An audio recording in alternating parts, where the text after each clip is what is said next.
بالله من شرور أنفسنا ومن سيئات أعمالنا من يهد الله فلا مضل له ومن يضلل فلا هادي له وأشهد أن لا إله إلا الله وحده لا شريك له وأشهد أن محمدا عبده ورسوله أما بعد فإن خير الحديث كتاب الله وخير الهدي هدي محمد صلى الله عليه وسلم وشر الأمور محدثاتها وكل محدثة بدعة وكل بدعة ضلالة وكل ضلالة في النار وقال الله تبارك وتعالى يا أيها الذين آمنوا اتقوا الله حق تقاته ولا تموتن إلا وأنتم مسلمون يا أيها الناس اتقوا ربكم الذي خلقكم من نفس واحدة وخلق منها زوجها وبث منهما رجالا كثيرا ونساء واتقوا الله الذي تساءلون به والأرحام إن الله كان عليكم رقيبا يا أيها الذين آمنوا اتقوا الله وقولوا قولا سديدا يصلح لكم أعمالكم ويغفر لكم ذنوبكم ومن يطع الله ورسوله فقد فاز فوزا عظيما وقال الله تبارك وتعالى وأنكحوا الأيام منكم والصالحين من عبادكم وإمائكم إن يكونوا فقراء يغنيهم الله من فضله والله واسع عليم رب اشرح لي صدري ويسر لي أمري واحلل عقدة من لساني يفقهوا قولي اللهم أرنا الحق حقا وارزقنا اتباعه وأرنا الباطل باطلا وارزقنا اجتنابه آمین یا رب العالمین۔ مسلیان، ابھی آپ نے خطبہ مسنونہ کے بعد قرآن مجید کی ایک آیت جس کے اندر اللہ تعالی نے فرمایا اور نکاح کر دیا کرو تم میں سے جو نیک ہوں، تمہارے ملازموں میں سے، نوکروں میں سے اور تمہاری بانجیوں میں سے، اگر وہ لوگ غریب ہیں تو اللہ تعالیٰ اپنے فضل و کرم سے انہیں غنی بنا دے گا، پیسے والا بنا دے گا، اور اللہ تعالیٰ بہت وسعت والا ہے اور علم والا ہے۔ گزشتہ مرتبہ ہم نے نکاح جو اسلام کی شریعت کا ایک جز، ایک حکم، ایک پہلو ہے،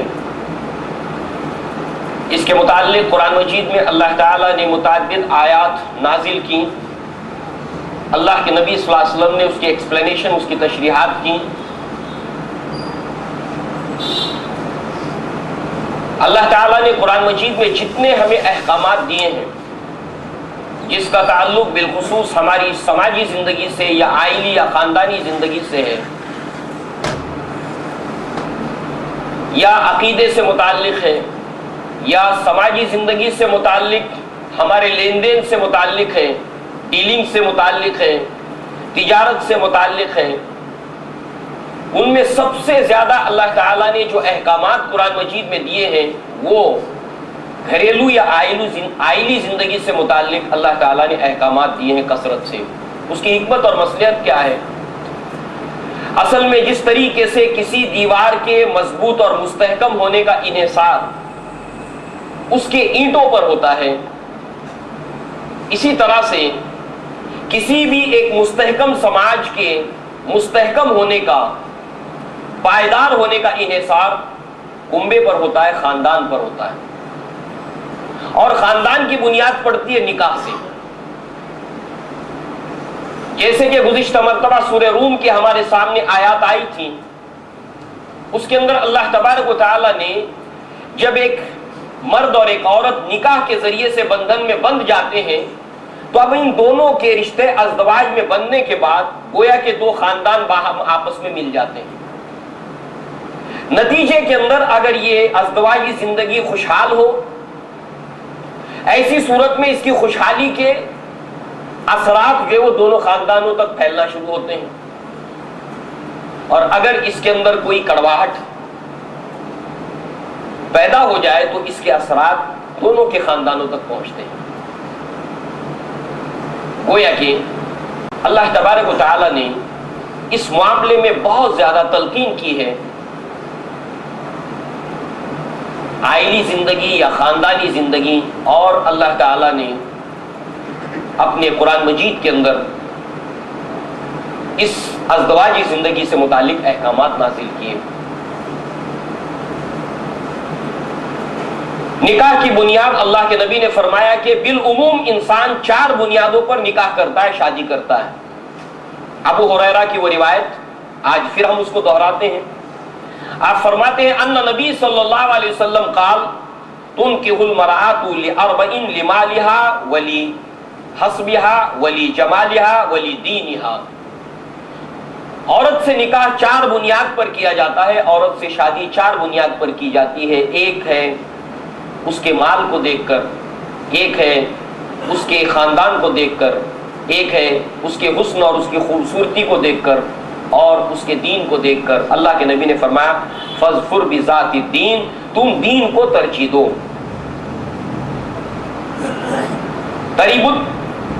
تریبت یداک، تیرے ہاتھ خاک آلود ہوں، عربی کے محاورے کے کئی معنی اس کے اندر بتائے گئے ہیں، جس کے اندر یہ بھی بتایا گیا ہے کہ تیری امیدیں بر آئیں۔ اگر تو ایسا کرے، اگر تو دین کو ترجیح دے تو تیری امیدیں بر آئیں، تجھے خوشحالی اللہ تعالیٰ دکھائے۔ گویا کہ یہاں پر اللہ کے نبی صلی اللہ علیہ وسلم نے دین کو ترجیح دینے کے لیے، مقدم رکھنے کے لیے، پرائرٹیز کے اندر نمبر 1 کے اوپر دین کو رکھنے کی اللہ کے نبی نے تلقین کی۔ اس کا معنی یہ نہیں کہ اللہ کے نبی صلی اللہ علیہ وسلم نے حسن و جمال کو دیکھنے سے ممانعت کی ہے، اس کو نہ دیکھا جائے۔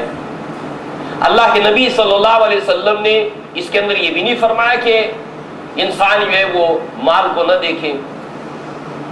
اس کا معنی یہ نہیں ہے کہ انسان جو ہے وہ حسب و نسب کو نہ دیکھے، خاندان کو نہ دیکھے۔ بہرحال انسان کی نگاہ کے اندر مقدم جو چیز ہونی چاہیے وہ دین، اور نیت کے اندر یہی ہونا چاہیے کہ اس نکاح کی بنیاد دین کی بنیاد پر رکھی جائے۔ رہا سوال شیطان کی طرف سے یہ وسوسہ کہ غریب ہے کہ امیر ہے، کیا ملے گا کیا نہیں ملے گا، اس کے ذریعے سے ہمارے خاندان کو کتنی پختگی میسر آئے گی۔ اللہ تعالیٰ نے اس میں سے ایک پہلو کا یہاں پر ذکر کیا، جو آیت آج آپ نے سنی کہ تمہارے جو ماتحت ہیں غلاموں میں سے، نوکروں میں سے، اب ظاہر سی بات ہے اللہ تبارک تعالیٰ نے اپنے نوکروں اور ملازموں کا، سماج کے محروم لوگوں کے خیال رکھنے کا جب اتنی تلقین قرآن کرتا ہے تو ایک باپ کی حیثیت سے، خاندان کے سربراہ کی حیثیت سے اپنے اولاد کی ذمہ داری کہیں زیادہ بنتی ہے۔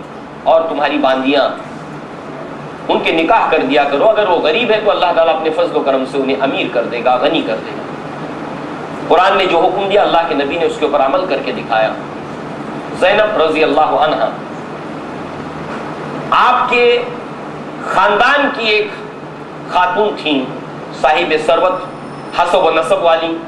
اللہ کے نبی صلی اللہ علیہ وسلم نے اس سماج کے غلام زید ابن حارثہ رضی اللہ عنہ، جن کا ذکر اللہ نے سورہ احزاب میں کیا، اللہ کے نبی نے خود یہ رشتہ کروایا۔ ایک ہی صف میں کھڑے ہو گئے، محمود و ایاز، نہ کوئی بندہ رہا نہ کوئی بندہ نواز۔ اسلام کے اندر جو ہے وہ امیر غریب، غلام آزاد، ان تمام چیزوں کی کوئی تفریق نہیں ہے۔ بنیاد اگر دین کی ہو، ایسی صورت میں مقدم اگر دین کو رکھا ہو تو باقی کی جتنی چیزیں ہم دیکھتے ہیں اللہ تعالیٰ اس کے اندر خیر اور برکت نازل کرے گا۔ لہذا اب آپ دیکھیں ایامہ یا ایم، یہاں پر اللہ تعالیٰ نے فرمایا اس کے اندر بلا خاوند والی عورت، چاہے وہ مطلقہ ہو، اس کے شوہر نے طلاق دے دی ہو، وہ بھی زمرے میں آتی ہے، چاہے وہ کنواری ہو، اس کا نکاح نہ ہوا ہو، اس کا خاوند نہ ہو، چاہے بیوہ ہو۔ آج آپ دیکھیے ہمارے سماج نے نکاح کو اتنا مشکل بنا دیا ہے کہ کنواری کا نکاح ہی مشکل ہے۔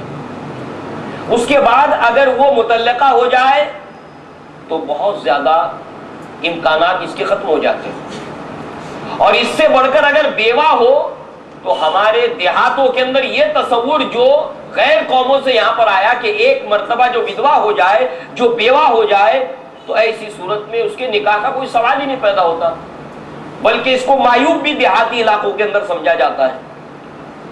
تو گویا کہ وہ تمام دیگر اقوام کے نظریات، خیالات ہمارے اس رسم کے اوپر بھی آ گئے، لہذا کس قدر مشکل یہ معاملہ ہم لوگوں نے بنایا ہے، جبکہ شریعت نے اس کو بہت آسان بنایا ہے۔ نبی صلی اللہ علیہ وسلم نے نکاح کو آسان کرنے کی تلقین ہمیں دی ہے، ہمیں حکم ہمیں دیا ہے. اور گزشتہ مرتبہ یہ بات بھی ہم دیکھ چکے کہ اللہ تعالیٰ نے انسان کے نفس کے اندر جو ہے وہ جو ارج رکھی ہے، جو خواہشات رکھی ہے، اس کے اندر سب سے زیادہ قوی خواہش جو ہے وہ انسان کے اندر جو ہے جنسی خواہش ہے، سیکشول ارج ہے. اللہ نے یہ نہیں فرمایا کہ اس کو پورا نہ کرو. اللہ تعالیٰ نے انسان کی جبلت کے اندر پوٹینشلی اس کے اندر پیاس رکھی ہے، اس کو پیاس لگتی ہے، اس کا جسم پانی مانگتا ہے، اور اللہ تعالیٰ نے اس کائنات کے اندر 70% سے زائد پانی کو رکھا ہے. اس کے اندر خواہش رکھی، اور خارج میں اللہ تعالیٰ نے اس کی ربوبیت اور اہتمام فرمایا. اللہ نے یہ نہیں فرمایا کہ پیو مت، اللہ تعالیٰ نے فرمایا کہ جو حلال چیزیں اس کو پیو، یہ چیزیں حرام ہے اس سے بچو. اللہ تعالیٰ نے انسان کے اندر بھوک اس کی جبلت کے اندر رکھی. اللہ تعالیٰ نے کھانے پینے کی چیزیں اس زمین کے اوپر، اللہ تعالیٰ نے پانی کے اندر جو ہے وہ اللہ تعالیٰ نے یہ رزق رکھا. اللہ نے یہ نہیں فرمایا کہ تمہارے اندر جو اشتہا، جو خواہش پیدا ہوتی ہے اس کو پورا نہ کرو، بلکہ خواہش پورا کرنے کے اندر حدود اللہ کا خیال رکھو، اللہ کی حدود کا خیال رکھو. اللہ کے نبی نے صحابہ سے فرمایا، جب کوئی شخص اپنی زوجہ سے مباشرت کرتا ہے، اپنی خواہش کو پوری کرتا ہے، اللہ تعالیٰ اس کو ثواب اور اجر عطا کرتا ہے. صحابہ کرام نے پوچھا ہے اللہ کے نبی اس کے اوپر ثواب، جبکہ وہ تو اپنی ضرورت اور اپنی خواہش کو پورا کر رہا ہے. اللہ کے نبی صلی اللہ علیہ وسلم نے فرمایا، سوال کا جواب سوال سے دیا. اگر وہ اپنی اس خواہش کو، اگر اپنی منقوہہ بیوی کی بجائے، اپنی پتنی کی بجائے، اپنی بیوی کی بجائے کسی اور غیر منقوہہ عورت سے اپنی خواہش کو پوری کرتا تو کیا اس کو گناہ نہ ملتا؟ ہاں، گناہ تو ملتا. گویا کہ جب انسان اپنی جائز خواہش کو اپنی بیوی کے ذریعے سے پورا کرتا ہے، اللہ تعالیٰ اس کے اوپر بھی اس کو اجر و ثواب دیتا ہے. کیونکہ اللہ نے ہمیں عبادت کے لیے پیدا کیا ہے، تو عبادت کے اندر اپنی بیوی سے مباشرت کرنا یہ بھی عبادت ہے. مگر یہ عبادت کب بن جاتا ہے؟ جب اللہ کے حکم کے مطابق، رسول اللہ کے فرمان کے مطابق جب اس کے اوپر عمل کیا جاتا ہے تو وہ عبادت بن جاتا ہے. لہذا اللہ تعالیٰ نے انسان کے اندر یہ ارج رکھی، اور اللہ رب العزت نے اس کا جوڑا بنایا، عورت کے لیے مرد اور مرد کے لیے عورت، کہ تم اس کے ذریعے سے سکون حاصل کرو، جائز طریقے سے اپنی خواہش کو پورا کرو. لہذا اللہ تبارک و تعالیٰ نے حکم دیا کہ معاشرے کے جو صاحب ثروت لوگ ہیں ان کی ذمہ داری ہے کہ نہ صرف اپنی اولاد کا وہ تو رکھے گا خیال، بلکہ اپنے معاشرے کے اندر جو نکاح کرنے کے معاملے میں کسی وجہ سے محروم رہ جا رہے ہیں، وہ تمہارے غلام، تمہارے ملازم، اس معاشرے کے صاحب ثروت لوگوں کی ذمہ داری ہے کہ وہ معاشرے کے ایسے مرد اور عورتیں، ایسے لڑکے اور ایسی لڑکیوں کے نکاح کا بندوبست کریں.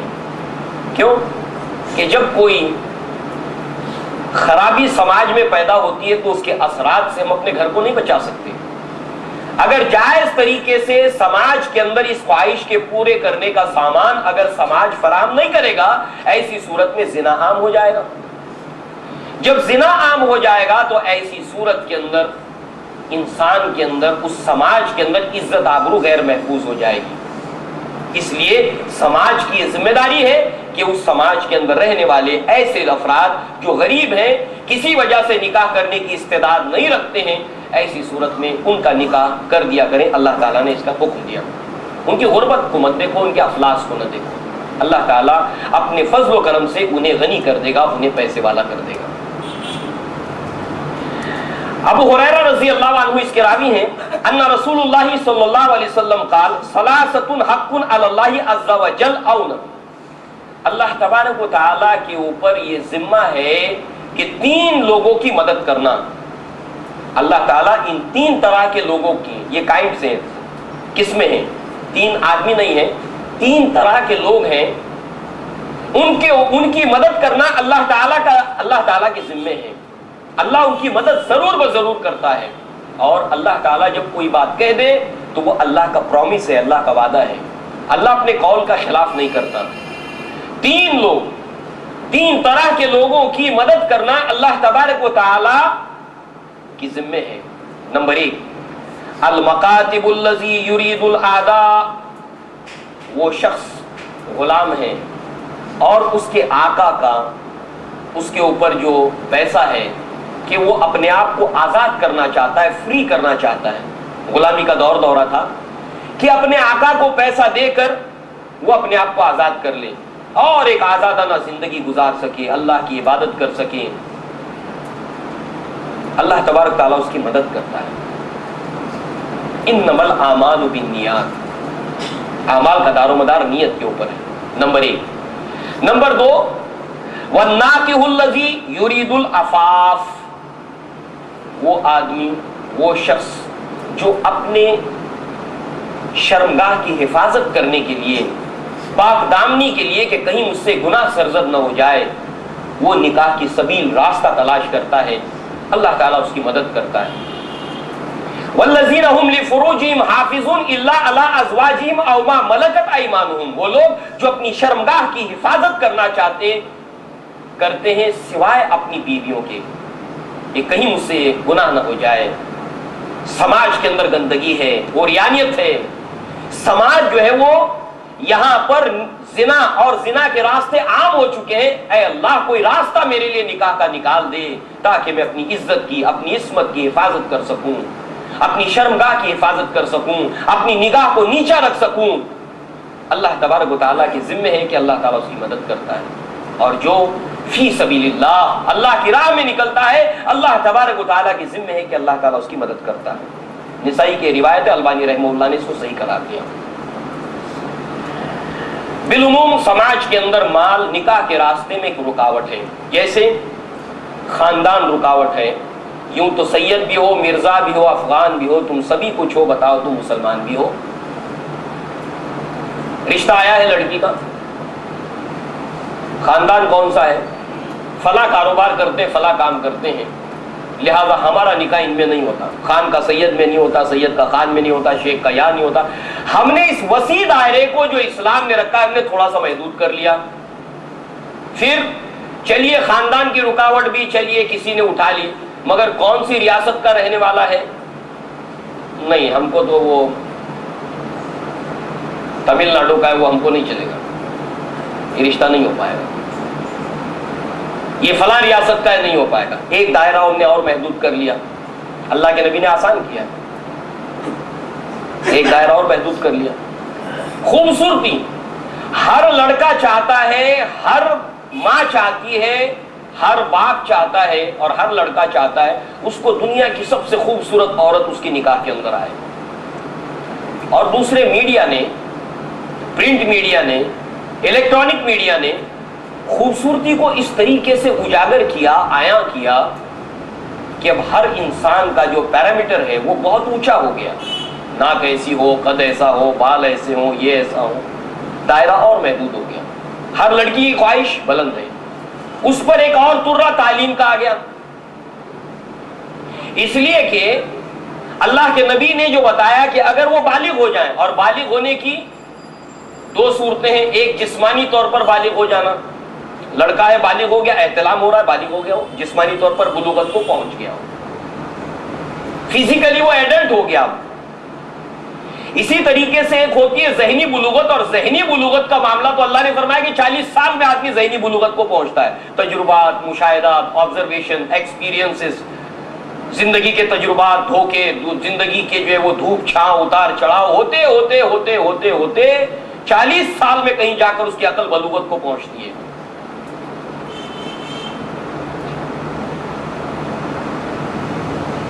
تشہیر و تدوین فن میں جو بھی حفیظ کا حصہ ہے، نصف صدی کا قصہ ہے، 2-4 برس کی بات نہیں. حافظ جالندھری کہتے ہیں کہ میں نے جو ادب کے اندر، لٹریچر کے اندر جو کچھ بھی لکھ کر چھوڑا ہے یہ 2-4 برس کا معاملہ نہیں ہے. اگر آج میرے اشعار لوگوں کی زبانوں پر جو ہے وہ زبان زد ہو گئے تو یہ 2-4 برس کا معاملہ نہیں ہے. نصف صدی میں نے گزاری ہے مشاہدات میں، تجربات کے اندر، مشق کے اندر، تب کہیں جا کر جو ہے وہ یہ اس کے اندر رنگ پیدا ہوا ہے. تو بلوغت کو پہنچتے پہنچتے تو انسان کو 40 سال، اور بہت سے لوگ تو 40 سال کی عمر بھی گزر جاتی ہے مگر ذہنی بلوغت کو نہیں پہنچتے. لہذا جسمانی بلوغت کو اللہ کے نبی نے کرائیٹیریا بنایا ہے نکاح کے لیے. لڑکی کو حیض آنے لگ جائے، بالغ ہو گئی. گویا کہ یہ پیرامیٹر اور یہ کرائیٹیریا ہے نکاح کا. اب ہم نے کیا بنایا؟ پہلے تو تعلیم حاصل کرے 10ویں ہونے تک 14 سال، بالغ ہو جاتے، 5ویں 6ویں میں لڑکیاں 7ویں میں بالغ ہو جاتی، 9ویں 10ویں میں آتے آتے بچے بالغ ہو جاتے ہیں۔ اور پھر میڈیا نے ایسا بمبارڈنگ کی ہے کہ جیسے آج جو ہے وہ کیمیکل پروسیسنگ سے قبل از وقت پھلوں کو پکایا جاتا ہے، ایسے اس میڈیا نے بچوں کو قبل از وقت بالغ بنا دیا۔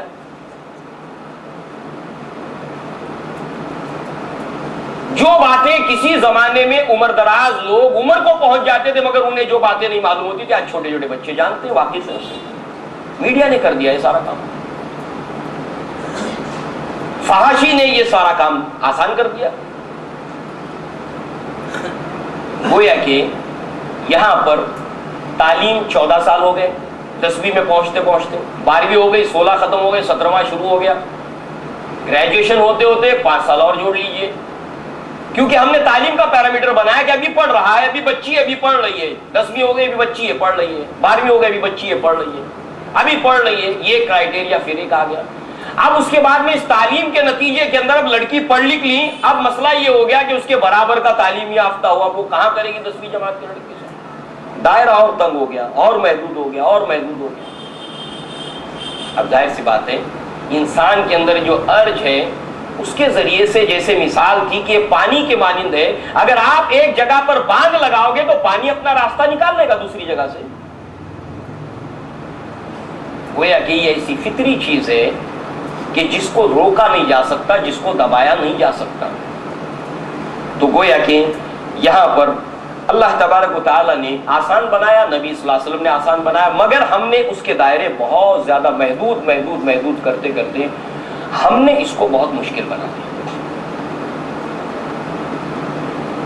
لہذا مال جو ہے وہ رکاوٹ بن گیا۔ اسی طریقے سے مال کی وجہ سے ایک اور فتنہ نکاح کے معاملے میں پیدا ہوا، وہ یہ کہ اللہ کے نبی نے جس سے روکا تھا، اللہ کے نبی نے فرمایا لا یبیع الرجل علی بیع اخیہ ولا یخطب علی خطبۃ اخیہ۔ ترمذی کی روایت ہے، البانی رحمہ اللہ نے اس کو صحیح قرار دیا۔ تمہارے بھائی کا کوئی سودا ہو رہا ہے، تجارت کی ڈیلنگ ہو رہی ہے، اس کے تجارت کے ڈیلنگ کے دوران تم اس کے اوپر بولی نہ لگاؤ، ان کا معاملہ چل رہا ہے۔ اسی طریقے سے کسی کا نکاح کی بات چیت چل رہی ہے، اس نکاح کی بات چیت کے درمیان جب تمہیں معلوم ہو کہ نکاح کی بات چیت چل رہی ہے تو پیغام کے اوپر پیغام مت بھیجو۔ مگر ہمارے یہاں پر کیا ہو گیا، جیسے ہی پتا چلا کہ فلاں لڑکی کی فلاں لڑکے کے ساتھ میں رشتے کی بات چل رہی ہے، کوئی صاحب پیغام براہ راست یا بالراست بھجوا دیتے ہیں، ہم تو اپنے داماد کو یہ دیں گے، ہم نے اپنے داماد کو یہ دے دیں گے، اس طریقے سے اس کو آج کی اصطلاح میں کہتے ہیں لالی پاپ دکھا دیتے، تاکہ اس کے ذہن اگر جو ہے وہ اس بات کی طرف راغب ہو گیا تھا کہ نکاح کرے تو اس کے ذہن کو ہم ڈائیورٹ کر دیتے ہیں، دوسری طرف راغب کر دیتے ہیں، جبکہ اس کو حرام قرار دیا نبی صلی اللہ علیہ وسلم نے کہ اگر بات پیغام کی چل رہی ہے تو پیغام کے اوپر پیغام بھیجنا یہ اللہ کے نبی نے حرام قرار دیا۔ گویا کہ آپ دیکھیں ایک باپ کے لیے، ایک بھائی کے لیے یہ معاملہ اتنا سنگین ہو گیا، اتنا سنگین ہو گیا کہ آج ہر باپ پریشان ہے، ہر بھائی پریشان ہے۔ اس پر ایک مسئلہ اور کہ اگر بڑی بیٹی کا نہیں ہوا ہے تو ابھی چھوٹی بیٹی کا انتظار کرنا پڑے گا نکاح کے لیے، یہ بھی ہم نے کرائٹیریا بنایا، ورنہ چھوٹی بیٹی کا نکاح نہیں ہوگا، لوگ کہیں گے کہ کیا معاملہ ہے کہ چھوٹی بیٹی کا نکاح ہو گیا بڑی کا نہیں ہوا، یہ بھی ایک مسئلہ ہے۔ بھائیوں کے نکاح نہیں ہو رہا اس لیے بھی بہن باقی ہے۔ یہ سب اتنے مسائل ہم نے اوڑھ لیے ہیں، اتنے اوڑھ لیے ہیں، مگر صحابہ کے معاشرہ ہمارے سامنے ایز ایگزامپل، ایز آئیڈیل ہمارے سامنے آئے گا، ان کے سماج میں نکاح کتنا آسان تھا، اس کی کئی ڈائمینشن سے مثالیں آئیں گی۔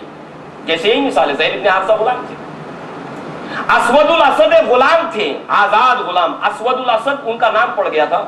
اسود کہتے ہیں سیاہ، کالا، یعنی سیاہوں میں سیاہ، بہت زیادہ رنگت ان کی سیاہ تھی، جیسے بلال رضی اللہ عنہ۔ اللہ کے نبی کے پاس آئے، اللہ کے نبی میں نکاح کرنا چاہتا ہوں۔ اب غلام ہے، کوئی اہل و عیال تو ہے نہیں، حبشی نسل تھے۔ اللہ کے نبی صلی اللہ علیہ وسلم نے مدینہ کے اندر ایک گھر کے اندر جو ہے وہ کہا کہ جاؤ فلاں گھر کے اندر جو ہے وہ یہ پیغام کو لے جاؤ کہ اللہ کے نبی صلی اللہ علیہ وسلم نے بھیجا ہے۔ جب اللہ کے نبی صلی اللہ علیہ وسلم کا یہ پیغام اسود الاسد نے رکھا تو والد نے سمجھا شاید اللہ کے نبی نے اپنے لیے پیغام بھیجا ہے، مگر جب انہوں نے اظہار کیا کہ میرے رشتے کے لیے اللہ کے نبی نے پیغام بھیجا ہے، اس کے اوپر وہ ناراض ہوئے۔ جب یہ واپس جانے لگے تو اس بیٹی نے بلایا کہ کہا کہ ان کو کس نے بھیجا ہے؟ محمد رسول اللہ صلی اللہ علیہ وسلم۔ نکاح ہو گیا۔ کیوں؟ بلال رضی اللہ عنہ جیسی شخصیت جن کو اللہ کے نبی نے بشارتیں دی ہوں، جس کے نکاح میں آئے گی، اللہ پاک کی برکت سے اس بچی کے جنت میں داخلے کا ایک راستہ آسان ہو جائے گا۔ لڑکا نمازی ہے؟ نہیں، نماز تو نہیں پڑھتا ہے۔ دیندار ہے؟ نہیں، مگر نوکری بہت اچھی ہے کمپنی کے اندر، 50,000 لاکھ 2 لاکھ یا سالانہ جو ہے وہ اس کا 12 لاکھ کا پیکیج ہے۔ ٹھیک ہے، نماز نہیں پڑھتا ہے، کمپرومائز کر لیا جائے۔ تمام چیزیں کمپرومائز کر لی جائیں گی، مگر جو چیز نہیں کمپرومائز کی جائے گی وہ دین۔ لہذا جو ہے وہ یہ اتنا مشکل معاملہ ہو گیا کہ آج ہر باپ پریشان ہے۔ مگر میں آپ ہم سب اس طرح کے سماج کے اندر رسپانسبل اور ذمہ دار لوگ ہیں، اور اللہ تبارک و تعالیٰ کسی قوم کی حالت کو نہیں بدلتا۔ ان اللہ لا یغیر ما بقوم حتی یغیروا ما بانفسہم۔ اللہ تعالیٰ کسی قوم کی حالت کو ہرگز نہیں بدلتا جب تک کہ وہ خود اپنے آپ کو بدلنے کا ارادہ نہ کرے، فیصلہ نہ کرے۔ ہاں، جب وہ ارادہ کر لیتی ہے اللہ کی طرف سے مدد آنا شروع ہو جاتی ہے، اللہ تعالیٰ ان کے حالات کو بدلنا شروع کر دیتا ہے۔ امام مالک رحمہ اللہ کا قول ہے، موطا کے اندر آپ لائے ہیں، لن یصلح آخر هذه الامه الا بما صلوها اولها۔ اللہ تبارک و تعالیٰ کسی قوم کی حالت کو اس امت کے آخری زمانے کے لوگوں کی اصلاح نہیں ہو پائے گی، ان کے اندر سدھار نہیں آ پائے گا۔ اس امت کا جو آخری حصہ ہوگا اس کے اندر سدھار نہیں آ پائے گا، الا یہ کہ ایکسپٹ ایک ہی راستہ ہے، وہ پہلے کے لوگوں کی جیسے اصلاح ہوئی تھی اسی طریقے سے ان کی اصلاح ہوگی۔ گویا آج ہمارے پرابلمز جو سماج کے اندر نکاح کو لے کر ہیں اور زنا کے ذریعے سے جو مسائل پیدا ہو رہے ہیں، فحاشی کے، یہ سب حل ہو سکتے ہیں اگر ہم رجوع کر لیں اللہ کے نبی کی اس سوسائٹی کی طرف، اس معاشرے کی طرف۔ لہذا جس کی بیٹی جوان ہوتی ہے اس کی آفت میں جان ہوتی ہے، بوڑھے ماں باپ کے سر پہ بھاری چٹان ہوتی ہے۔ جی میں آتا ہے اپنی بچی کو اپنے ہاتھوں سے دفنا دے، لال جوڑے تو نہیں دے سکتے، کیوں نہ لال چادر میں کفنا دیں۔ گویا کہ ہم نے اس کو اتنا مشکل بنا دیا ہے کہ یہ ہمارے سماج کا بہت بڑا ناسور بن گیا ہے، جس کے اوپر ہم میں سے ہر ایک کو سوچنے کی ضرورت ہے۔ اور گھریلو زندگی کے اندر گھر کی جو خواتین ہیں، گھر کے بڑے ہیں اور نوجوان، ان سب کو باہم مل کر ایک دوسرے کے ساتھ تعاون کرنا ہوگا اور اس کو آسان کرنا ہوگا۔ لہذا آپ دیکھیں اللہ کے نبی صلی اللہ علیہ وسلم جو نکاح کے اندر جو آپ خطبہ پڑھا کرتے تھے وہی خطبہ حاجہ ہے۔ اس کے اندر پہلی بات جو آیات ہوتی تھی، یا ایھا الناس اتقوا ربکم الذی خلقکم، اے انسانوں، یا ایھا الناس اتقوا ربکم الذی خلقکم، اے انسانوں اللہ تعالیٰ سے ڈرو جس نے تم کو پیدا کیا۔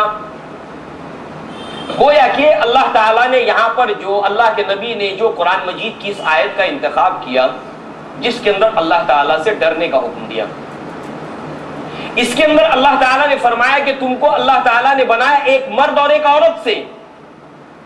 گویا کہ حقیقت کے اعتبار سے اس خطبے کے اندر کوئی بڑا نہیں، کوئی چھوٹا نہیں، حقیقت کے اعتبار سے تم سب کے ماں باپ ایک ہیں، اس اعتبار سے تم باہم آپس میں بھائی اور بہن ہو۔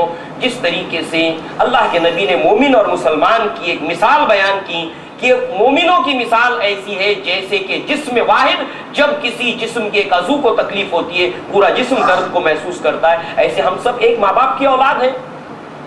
اس اعتبار سے جو ہے وہ ہم اپنے بھائی کو تکلیف میں نہیں دیکھ سکتے، اس اعتبار سے اللہ کے نبی صلی اللہ علیہ وسلم اس کو خطبے میں پڑھا کرتے تھے۔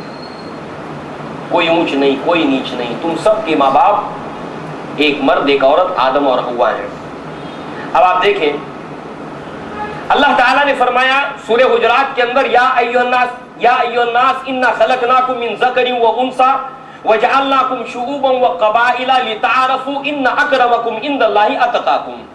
اے انسانوں، اللہ تعالیٰ نے تمہیں پیدا کیا ایک مرد اور ایک عورت سے، اور پھر تمہیں اللہ تعالیٰ نے شعوب اور قبائل کے اندر، خاندانوں کنبوں کے اندر اور قبائل کے اندر اللہ تعالیٰ نے بانٹ دیا۔ اس کا مقصد کیا ہے؟ کنبے قبیلے الگ الگ بنے، اس کا مقصد کیا ہے؟ اس کا مقصد اونچ اور نیچ کا تفریق کرنا نہیں ہے، وہ بڑے خاندان کا ہے، وہ چھوٹے خاندان کا، یہ فلاں ہے تو یہ فلاں ہے۔ اللہ تعالیٰ نے اس لیے کنبے قبیلے اور شعوب نہیں بنائے ہیں، یہ برادریاں اللہ تعالیٰ نے جو بنائی ہے، اس کا مقصد کیا ہے؟ لِتَعْرَفُوا، تاکہ تم ایک دوسرے کی شناخت کر سکو۔ کسی گھر کے اندر جڑواں اگر لڑکیاں پیدا ہوتی ہیں، جڑواں لڑکے پیدا ہوتے تو کچھ دنوں تو ماں باپ کنفیوژن میں ہو جاتے ہیں۔ اگر اللہ رب العزت سب کو یکساں بناتا تو پوری دنیا کے اندر اس کی وجہ سے بہت سارے مسائل کھڑے ہو سکتے تھے۔ تو اللہ نے مقصد بتایا لِتَعْرَفُوا، تاکہ تم ایک دوسرے کی شناخت کر سکو، اس لیے اللہ تعالیٰ نے تمہیں کنبوں اور قبیلوں سے بنایا۔ باقی حقیقت یہ ہے کہ جیسے جیسے اسٹریس آؤٹ کر کے اوپر لے جائیں گے، تمہارے ماں باپ جاتے ہیں حسب و نسب کے اعتبار سے ایک بن جاتے ہیں، آدم اور حوا۔ تمہیں کوئی بڑا نہیں، تمہیں کوئی چھوٹا نہیں، کسی کو کالے کو کسی گورے پر فضیلت نہیں، کسی گورے کو کسی کالے پر فضیلت نہیں، کسی عجمی کو کسی عربی پر فضیلت نہیں، کسی عربی کو کسی عجمی پر فضیلت نہیں۔ مگر اللہ کی نظر میں عزت والا کون ہے؟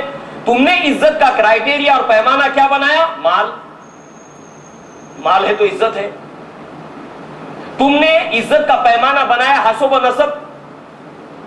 اللہ کے نبی نے فرمایا جس کو اس کا عمل پیچھے کر دے، جس کی زندگی کے اندر اس کی پریکٹسز ایسی ہو، اس کے اعمال اس کو پیچھے کر دے، اس کا خاندان اس کو آگے نہیں کر سکتا، اس کا حسب و نسب اس کو آگے نہیں بڑھا سکتا۔ جس کے عمل نے اس کو پیچھے چھوڑ دیا ہو، اس کا خاندان اس کو آگے نہیں بڑھا سکتا۔ ہمارے آبا یہ تھے تو ہمارے آبا وہ تھے، تو اتنی بیگھہ زمین تھی، تو اتنی جاگیر تھی، تھے تو تمہارے آبا، مگر تم کیا ہو؟ ہاتھ پر ہاتھ دھرے منتصر فردا ہو۔ اس کا عمل اگر اس نے پیچھے کر دیا تو اس کا حسب و نسب اس کو آگے نہیں بڑھا سکتا۔ لہذا اللہ کی نظر میں عزت کا پیمانہ کیا ہے؟ ان اکرمکم عند اللہ اتقاکم، اللہ کی نظر میں عزت والا وہ ہے جو تم میں سب سے زیادہ اللہ سے ڈرنے والا ہے۔ اللہ کے نبی مسجد نبوی میں بیٹھے ہیں، صحابہ کرام کی جماعت ہے، سامنے سے ایک صاحب گزرتے ہیں، اللہ کے نبی کے صحابی۔ اللہ کے نبی سوال پوچھتے ہیں، ما رأیک ھذا رجل، تمہاری اس آدمی کے بارے میں جو ابھی یہاں سے گزرا ہے تمہاری رائے کیا ہے؟ کہا اللہ کے نبی یہ ہماری قوم کا ایک عام آدمی ہے، ایک کامن مین ہے۔ یہ آدمی وہ ہے ہمارے سماج کا عام آدمی کہ اگر یہ کسی کو ریکمینڈ کرے، کسی کی سفارش کرے تو اس کی سفارش کوئی قبول نہیں کرے گا۔ اگر یہ کہیں نکاح کا پیغام بھیجے تو اس کے نکاح کو کوئی قبول نہیں کرے گا۔ اس کے بعد ایک دوسرا شخص گیا، اللہ کے نبی نے فرمایا ما رأیک ھذا رجل، اس آدمی کے بارے میں تمہاری کیا رائے؟ کہا اللہ کے نبی یہ ہماری قوم کا اشراف الناس، ہماری قوم کا بہت عزت والا آدمی ہے، بہت عزت دار آدمی ہے۔ یہ اگر کہیں سفارش بھیجے مجال نہیں کہ اس کی سفارش کو کوئی لوٹا دے، فلاں صاحب نے بھیجا ہے، مجال نہیں کہ کوئی لوٹا دے اس کی سفارش کو۔ اگر نکاح کا پیغام بھیجے تو کوئی انکار نہیں کرے گا۔ کہا جو پہلا والا شخص یہاں سے گزرا ہے اللہ کی نظر میں اس کی ایسی عزت ہے کہ دوسرے شخص کے پوری زمین بھر جائے، جس کو تم عزت والا سمجھتے ہو وہ تمام زمین بھر جائے ایسے آدمی سے، اور اسے ایک آدمی کو پلڑے میں رکھا جائے جس کو کہتے ہیں کہ اس کا رشتہ کوئی قبول نہیں کرے گا، اس کی سفارش کوئی قبول نہیں کرے گا۔ اللہ کی نظر میں اس کی عزت اور اکرام کہیں زیادہ ہے۔ اللہ کے نبی کو جب معراج ہوئی، اللہ کے نبی نے بلال کو پوچھا ہے بلال تم کون سا ایسا عمل کرتے ہو کہ میں نے تمہارے قدموں کے چاپوں کی آواز کو جنت میں سنا ہے؟ تم جب چلتے ہو، اب یہاں پر ایک نقطہ ہے وہ یہ کہ گھر والے ناکنگ جو ناک کرنے کا انداز ہوتا ہے اس سے پہچان لیتے کہ کون ہے آنے والا، ناک کرنے کے انداز، قدموں کے چاپوں سے پہچان لیتے کہ آنے والا کون ہے۔ اللہ کے نبی نے فرمایا تمہارے چاپوں کی قدموں کی آواز کو میں نے جنت میں سنا۔ کیوں؟ جب بھی نماز کا وقت ہوتا اللہ کے نبی کے صحابی رسول اذان دیتے اور اس کے بعد نبی صلی اللہ علیہ وسلم کے پاس آتے، اللہ کے نبی نماز کھڑی ہے، تو گھر کی طرف جب آپ حجرے کی طرف بڑھتے تو اس چاپوں کی آواز کو نبی نے سنتے سنتے وہی آواز سیم میں نے جنت میں سنی، تم کیا کرتے ہو؟ اے اللہ کے نبی میرا کوئی خاص عمل تو نہیں ہے، ہاں اتنا ہے کہ میں ہمیشہ جب بھی وضو ٹوٹ جاتا ہے وضو کر لیتا ہوں اور تحیۃ الوضو کی نماز پڑھ لیتا ہوں۔ یہ مقام ہے، اللہ کی نظر میں کس کا کیا مقام ہے یہ اللہ تبارک تعالیٰ جانتا ہے۔ اللہ کی نظر میں عزت اس کی ہے جو اللہ سے زیادہ ڈرنے والا ہے۔ لہذا یہ جو ہمارے پیمانے ہیں اس کو توڑنا ہوگا، مشکل کام ہے مگر شروعات کرنی ہوگی، اور جب شروعات ہوگی الحمدللہ اللہ تعالیٰ دھیرے دھیرے دھیرے دھیرے اس کو آسان بنا دے گا۔ جب کوئی اچھے کام کی شروعات کرتا ہے اللہ تبارک و تعالیٰ اس کے لیے باقی کے لیے جن کے لیے وہ عمل کا سبب بنتا ہے وہ بھی اجر و ثواب کا ذریعہ بنتا ہے. میں اکیلا ہی چلا تھا جانب منزل مگر لوگ ساتھ آتے گئے کارواں بنتا گیا. دھیرے دھیرے دھیرے یہ راستہ آسان ہو جائے گا. ہاں ہر والد کے لیے آسان ہے، ایک مشکل ہے. ایک آسان کیا ہے؟ اس کا اگر لڑکا ہے بازی اس کے ہاتھ میں ہے، دہیج وہ نہ لے. لڑکی کے یہاں پر کھانے کا معاملہ جو رسم کی شکل اختیار کر چکا ہے اللہ کے نبی نے، تو جو لوگ کھانے کا دعوت کا اہتمام اس وجہ سے کرتے ہیں تاکہ اس کے ذریعے سے اپنی دولت کا دھونس جمائے جس کو آپ شو آف کرتے ہیں، اللہ کے نبی نے ایسی دعوت کے اندر شریک ہونے سے ممانعت کی ہے. اگلی مرتبہ اور روایت آئے گی جب نکاح کے اندر کھانے کا معاملہ آئے گا، حتیٰ کہ ولیمہ جو جائز ہے، مگر یہ ہے کہ دولت مند لوگ یہ کہتے ہیں کہ اللہ نے دیا تو خرچ کرے، بس یہی جگہ رہ گئی تھی خرچ کرنے کی، اپنے دولت کا اظہار کرنے کی. اور غریب کہتا ہے کیا کرے، سماج کا اتنا کھایا ہے تو اب کھلانا تو پڑے گا ورنہ ناک کٹ جائے گی سماج میں. غریب کا یہ مسئلہ ہے، امیر کا یہ مسئلہ ہے. ہم نے یہ سب مشکلات اور ہم نے یہ ساری چیزیں بنا کے رکھی ہوئی. اللہ کے نبی نے تو آسان کیا ہے، اللہ تعالیٰ نے تو آسان کیا ہے. آپ سوچئے کون ذمہ دار ہے، کتنی مشکلات ہم نے پیدا کر دی. اب والد کے ہاتھ میں ہے کہ بیٹے میرے پاس ہے. ایک سوچ تو یہ ہے کہ میرے پاس بلینک چیک ہے، اس کو کیش کرنا ہے. اور ایک سوچ یہ ہے کہ اللہ نے مجھے موقع دیا ہے نیکی کمانے کا، سماج میں سے اس برائی کو مٹانے کا. اب بازی آپ کے ہاتھ میں ہے، کیجیے بازی، کیجیے نکاح مسجد کے اندر انعقاد، سادگی کے ساتھ، برکت والا نکاح، کوئی دہیج نہیں. مہر ہے لڑکے کو دینا ہے، ولیمہ ہے لڑکے کو کھلانا ہے، نان و نفقہ لڑکے کے ذمے ہے. گویا کہ ایک سے دوسرے کو حوصلہ ملے گا، دوسرے سے تیسرے کو حوصلہ ملے گا، اور یہ بہت ثواب کا کام ہے. اس وقت دین کے اوپر جب چلنا آسان ہو جائے اس وقت اجر و ثواب ملتا ہے. مگر اس حالات کے اندر جب کہ دین کے اوپر چلنا مشکل ہو جائے، ہاتھ کے اوپر انگارہ لینے کے مانند ہو جائے، اس وقت عمل کرنے کا ثواب زیادہ ہے. ان حالات کے اندر جب کہ نکاح کو مشکل بنا دیا ہے ہمارے سماج میں، اگر اللہ تعالیٰ نے ہمیں بیٹے دیے ہیں تو ہم بیٹوں کا نکاح سادگی کے ساتھ اسلامی طریق کے اوپر کریں، یہاں پر اجر و ثواب زیادہ ہے. اور الحمدللہ اللہ کی نظر میں وہ بہت ہی، اللہ تبارک و تعالیٰ کی نظر میں انشاءاللہ وہ اکرام والا بندہ بن جائے گا اگر اس سماج کے اندر گندی رسومات کو وہ ختم کر دے. لہذا اللہ تبارک و تعالیٰ نے یہ جو نکاح کو آسان کیا ہے، اس کے اندر جو ہم نے مشکلات پیدا کی ہیں، اس کی وجہ سے اس کرائیٹیریا کے اندر نکاح کے اندر ڈیلے ہونا، تاخیر ہونا نکاح کے اندر، اس کے اپنے نقصانات ہوتے ہیں. یہ انشاءاللہ اگلی مرتبہ کا ہمارا ٹاپک ہے. جب نکاح کے اندر تاخیر ہوتی ہے اس کے کچھ نقصانات ہیں جو سماج میں پیدا ہوتے ہیں. نفسیاتی نقصانات ہیں، ذہنی نقصانات ہیں، خاندانی نقصانات ہیں، معاشرتی نقصانات ہیں جب شادی کے اندر ڈیلے ہوتا ہے. اور ایک عام ٹریڈیشن ہو جائے تو پھر ایسی صورت کے اندر وہ ایک فتنہ بن جاتا ہے، نکاح کے اندر تاخیر. دوسرے اس کے اندر جو ہے وہ نکاح کے اندر تاخیر اور ہمارے ان کرائیٹیریوں کے ذریعے سے انٹر کاسٹ میرج کا سلسلہ شروع ہو جاتا ہے. یہ ایک مشکل پیدا ہو جاتی ہے، انٹر کاسٹ میرجز، بین المذاہب کے اندر نکاح، اس کا سلسلہ شروع ہو جاتا ہے. اسی طریقے سے لو میرجز، اس کا سلسلہ شروع ہو جاتا ہے. یہ ساری خرابیاں ہمارے سماج کے اندر پیدا ہوتی ہیں. لہذا اللہ تبارک و تعالیٰ نے، اللہ کے نبی نے ارشاد فرمایا ایما امرأۃ نکحت بغیر اذن ولیھا فنکاحھا باطل فنکاحھا باطل فنکاحھا باطل. کوئی عورت اگر اپنے ولی کے بغیر، کوئی لڑکی اگر اپنے ولی کے بغیر نکاح کرے اس کی اجازت کے بغیر تو اس کا نکاح باطل ہے، اس کا نکاح باطل ہے، اس کا نکاح باطل ہے، جائز نہیں اس کا نکاح. یعنی کوئی لڑکی اپنے والد کی اجازت کے بغیر، والد کا انتقال ہو گیا ہے، چاچا کی اجازت کے بغیر، جو بھی اس کا سرپرست ہے، چاچا نہیں ہے، ماموں کی اجازت کے بغیر، اس کی ولی کی اجازت کے بغیر اگر نکاح کرتی ہے تو وہ نکاح باطل ہے. اسی طرح سے اللہ کے نبی صلی اللہ علیہ وسلم نے فرمایا لا تزوج المرأۃ، کوئی عورت جو ہے وہ اپنا نکاح خود نہ کرے، یعنی لڑکی نے ڈیسیژن لے لیا نکاح کا اور نکاح کر لیا، ایسا نہ کریں. اسی طریقے سے ولا تزوجوا وَلَا تَزَوَّجُ الْإِمْرَأَةُ فَإِنَّ الزَّانِيَةَ هِيَ الَّتِي تَزَوِّجُ نَفْسَهَا۔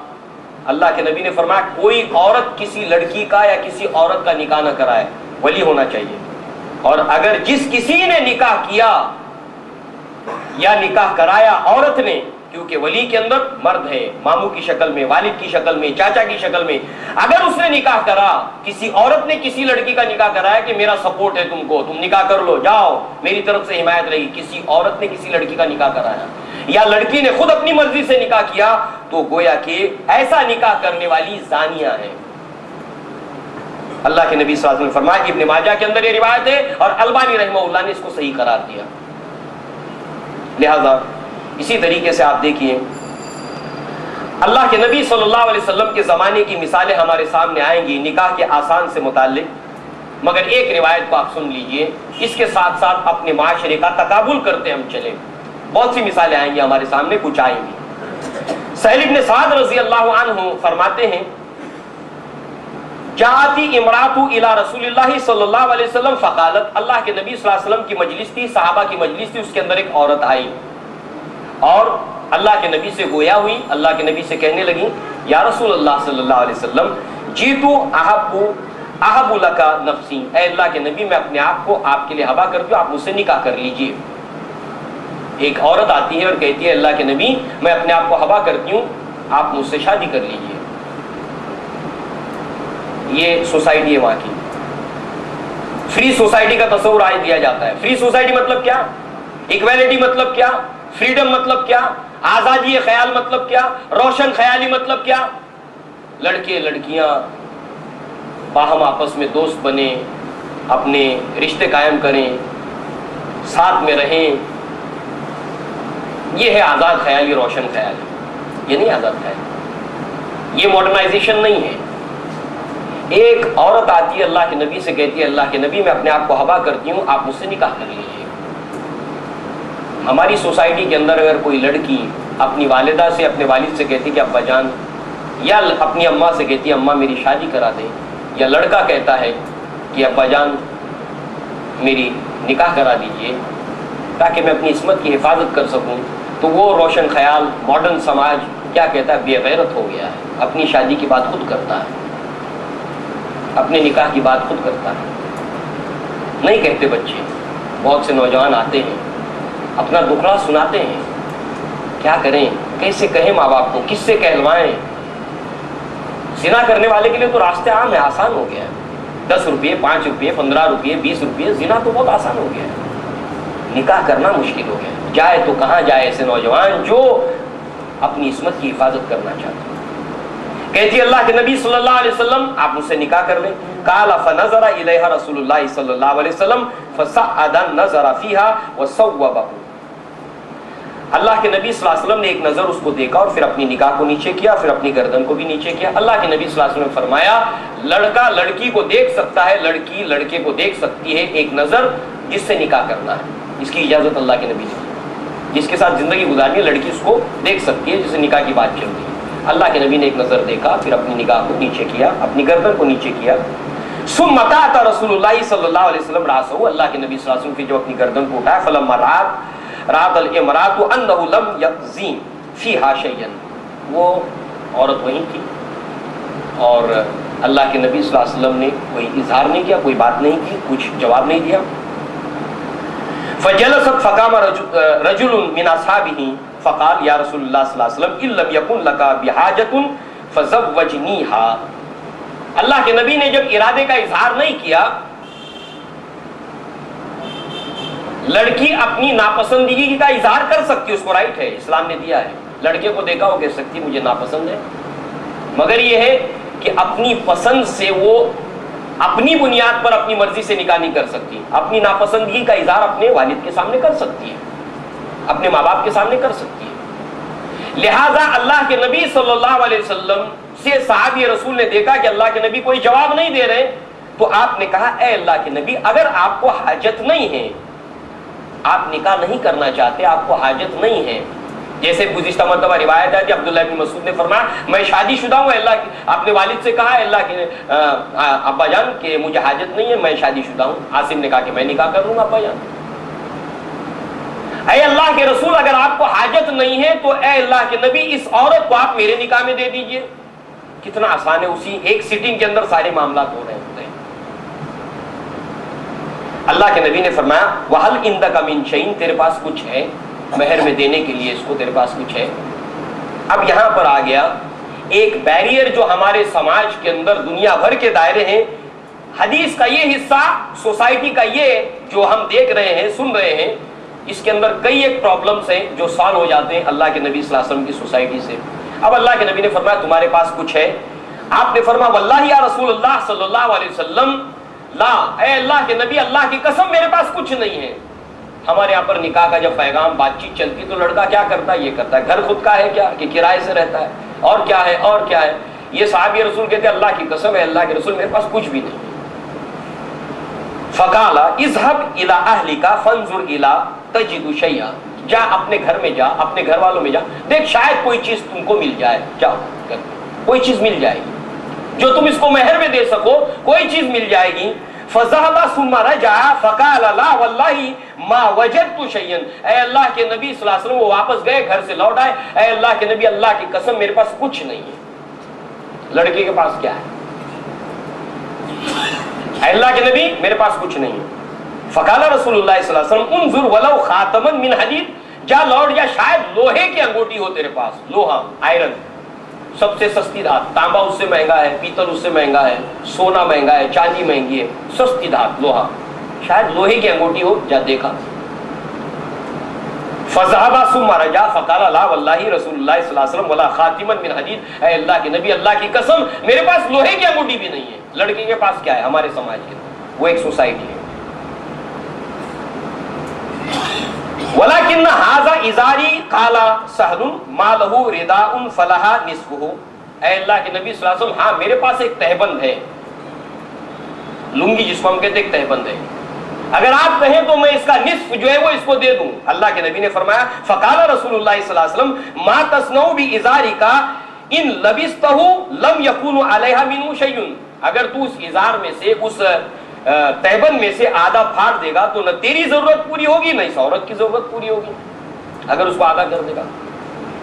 وَإِنَّ فَجَلَسَ الرَّجُلُ حَتَّى إِذَا تَعْلَى فَجَلِسُهُ قَامًا فرات رسول اللہ صلی اللہ علیہ وسلم مولیہا. اس کے بعد میں محفل یہاں وہاں ہو گئی, وہ آدمی جو صحابی تھے وہیں بیٹھ گئے مجلس میں, اب دوسری باتیں شروع ہو گئی. پھر اس کے بعد تھوڑا بھی یہ صحابی رسول جنہوں نے اللہ کے نبی کے پاس یہ بات رکھی اٹھے اور جانے لگے, بات نہیں بنی, جانے لگے. فَأَمْرَ بِهِ رسول اللہ صلی اللہ علیہ وسلم فَدُعِيَ فَلَمَّا جَاءَ قَالَ, اللہ کے نبی نے حکم دیا کہ وہ آدمی کہاں گیا جو ابھی یہاں بیٹھا تھا, اس کو ذرا بلا لاؤ.